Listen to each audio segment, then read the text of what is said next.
Neighborhoods wiped off the map. Homes reduced to piles of ash. Every day it gets more grim. And the death toll keeps rising. 24 are now confirmed dead, and many more still missing. Forecasters estimate the damage to be more than $250 billion. This would be costlier than Katrina. And the Palisades fires are still only just 13% contained. Wind gusts are predicted to kick up, and firefighters are bracing for explosive fire growth. This isn't over yet, and the looting isn't stopping. At least 29 fire looters have been arrested, including these 4 fiends caught in Santa Monica. One thief breaking into homes in Pacific Palisades was dressed as a fireman when he was apprehended. Nothing is sacred. Jewels, precious heirlooms. Even someone's Emmy was stolen.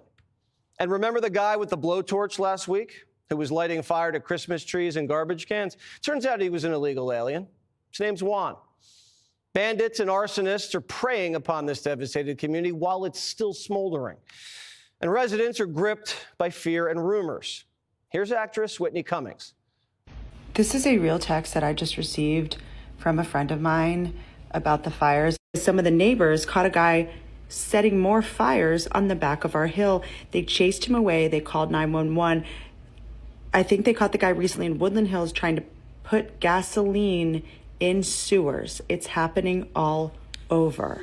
Police haven't confirmed this, but there's a sense of every man for himself in Southern California. Some more fortunate families are hiring private firefighters, and actor David Spade's announcing bounties on arsonists. In California, and people are saying there's guys lighting fires out there, make this worse. They just caught somebody, we're pretty sure was lighting fires, walking on with a blowtorch. They let him go. So if you can find someone lighting a fire and you catch somebody and you can get the cops to bust him and throw him in jail, I'll give you $5,000. So keep your eyes peeled and do what you can out there. The social contract's been shattered. The government isn't able to help the people it's sworn to protect. Biden wrote a blank check and left on his legacy tour. No one knows where the VP is. Kamala's home state's California. She lives in L.A. They say she could be the next governor. It's like she disappeared. Police just caught 2 sketchy men casing Kamala's house in Brentwood after someone called 911. Here's the latest on what caused the fire. Nothing definitive yet, but the Washington Post says the Palisades blaze may have originally started from fireworks on New Year's Eve. Firefighters put it out, and it may have reignited days later. Other reports say downed power lines might have sparked the inferno, and arson hasn't been ruled out. The governor says he can't get a straight answer out of anybody. I want to get the answers. And I'll be candid with you, I wasn't getting straight answers. Yeah. I watched the press conference. I met with some of those leaders. We had my team start talking to local leaders, saying what's going on. Our state. And you weren't getting straight answers from I was getting leaders. different answers. When you start getting different answers, then I'm not getting the actual story. The governor doesn't have a strong grasp of what's happening and keeps passing the buck to the locals. But he's out in front of the cameras every day. We're dealing with a myriad of issues. I was just talking to Josh Green, the governor down in Hawaii, who had some ideas around some land use concerns he has around speculators coming in. Why is the governor shimmying around like that with a smile on his face? What kind of presentation is that? Why does he look so gleeful when he's talking about land speculators? It's getting so bizarre that NBC is having to call Gavin out for spewing misinformation. I don't know what he's referring to when he talks about the Delta smelt and reservoirs. The reservoirs are completely full, the state reservoirs here in Southern California. That mis and disinformation, I don't think advantages or aids any of us. We do know, though, from reporting here locally that one reservoir that serves the Palisades was not full. And that's exactly what triggered my desire to get the investigation, to understand what was happening with that local reservoir. That was not a state system reservoir, which the president-elect was referring to as it relates to the Delta and somehow connecting the Delta smelt to this fire, which is inexcusable because it's inaccurate, also incomprehensible to anyone that understands water policy in the state. Notice how Gavin doesn't get into the details. Empty reservoirs, reservoirs not being built, budget cuts, lawsuits to save the smelt. All that's true. Gavin destroyed dams and then bragged about it. You know, the Klamath River once supported one of the largest runs of salmon on the western United States. And for decades, dams along the Klamath River block salmon from migrating, damaging our ecosystems and hurting native communities who rely on these fish. By removing the dams, we're helping to restore salmon, steelhead, and lamprey populations, restoring, get this, 400 miles of historic spawning habitat, bringing life back to the river, supporting commercial and recreational fishing jobs, and honoring our commitments to tribal nations. California didn't have enough water and firemen to put out the fire. They had a 5-day warning about record wind gusts. The mayor was in Africa. Gavin Newsom is trying to tell you that California was prepared. And it's all because of climate change.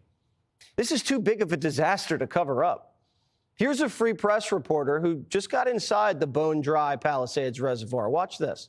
This was supposed to be the water to put out the Palisades fire. This is the Santa Ynez Reservoir. It's the water supply basically for the Palisades. When they first started fighting the Palisades fire, they ran out of water extremely quickly. Wednesday, 3 a.m., they were basically out. And there's been a lot of talk on why this happened. So how long has this reservoir been empty for? Since February of last year. There was no communication from the Department of Water and Power to LAFD that there was a water supply issue. The firefighters, when they started fighting the fires, no one informed them that the reservoir was empty.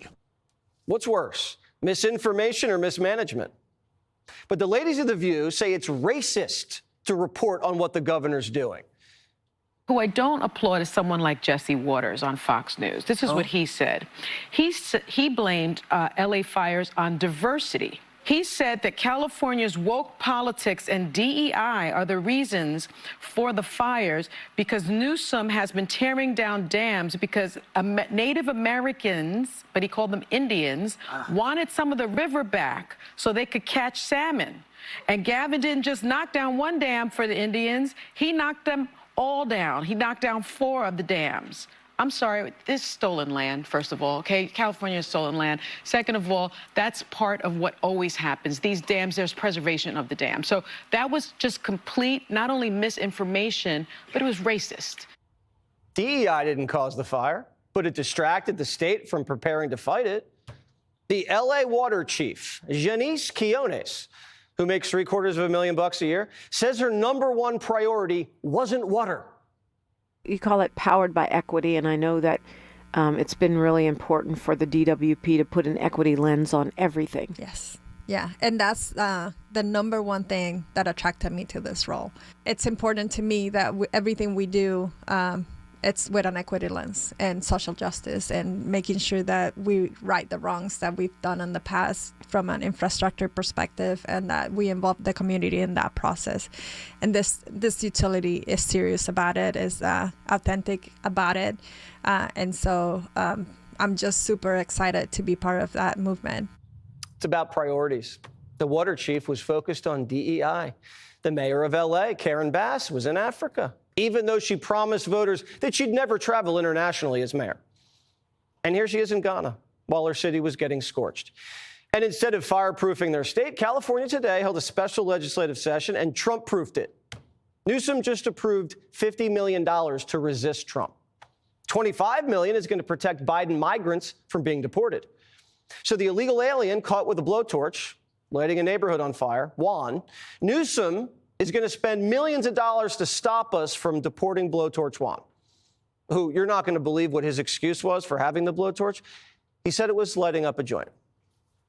Now Newsom's calling for a Marshall Plan to rebuild LA, so the city will be ready for the Olympics. With this rebuilding effort needing to take place, is LA going to be ready for all of those global events? My humble position, and it's not just being naively optimistic, that only reinforces the imperative moving quickly, doing it in the spirit of collaboration and cooperation. That's why we're already organizing a Marshall Plan. We already have a team looking and reimagining LA 2.0. You just said you're organizing a Marshall Plan for the rebuilding of California. What is that Marshall Plan? Tell us about this Marshall Plan. We're just starting to lay out. I mean, we're still fighting these fires. Do you trust Gavin to rebuild LA? He never built a single reservoir, a high-speed rail. They couldn't even build evacuation roads because bureaucrats sued to stop a pea plant from being stepped on. A pea plant. The only thing Gavin built was a $2 million toilet. These are the guys who think they can control the Earth's temperature, but they can't even control a fire in their own backyard. Did you know before the 1800s, California lost about 4 million acres a year to fires? But when Americans arrived, they managed the land intelligently. And by the end of the last century, California only lost 250,000 acres a year to fires. But in the last 4 years, California is back to losing millions and millions of acres a year to wildfires. Their stupidity has literally set California back centuries. The state that's fighting global warming the hardest is creating the most emissions. What do you think a week of this wildfire smoke is doing to the atmosphere? It's basic common sense. Fireproof the power lines, clean up the underbrush, let cattle and sheep graze there, store more water, and fix the fire department. And the Watters are. Liberalism is going up in smoke because it doesn't solve problems. It just creates them by imposing radical ideology on everything. The central promise of liberalism is if you give liberals enough money and power, they'll create utopia. But voters have given liberals all of the money and power in California, a supermajority, and it's literally on fire. So California has to fire these politicians and hire someone else. Trump's heading to LA after he's inaugurated, and he won't be focused on ideology. He's a developer. He just wants to get things done. Will the LA City Council let him? I'm ready for him. We'll be excited to see him here. To be in Pacific Palisades here in the city of Los Angeles, the San Fernando Valley, and Pasadena, Altadena. We hope that he comes soon before the 20th. And I know that the mayor and the governor are working on that. And so we're very excited to see him here. Liberalism is destroying paradise. If Americans can just work together, we can get results. But we can't throw money at California without demanding they change their behavior. We can't be tearing down civilization and then rebuilding it over and over and over again. Primetime is going to continue to pray for the victims. And if you want to donate, go to the Red Cross. They need all the help they can get. Click here to subscribe to the Fox News YouTube page to catch our hottest interviews and most compelling analysis. You won't get it anywhere else.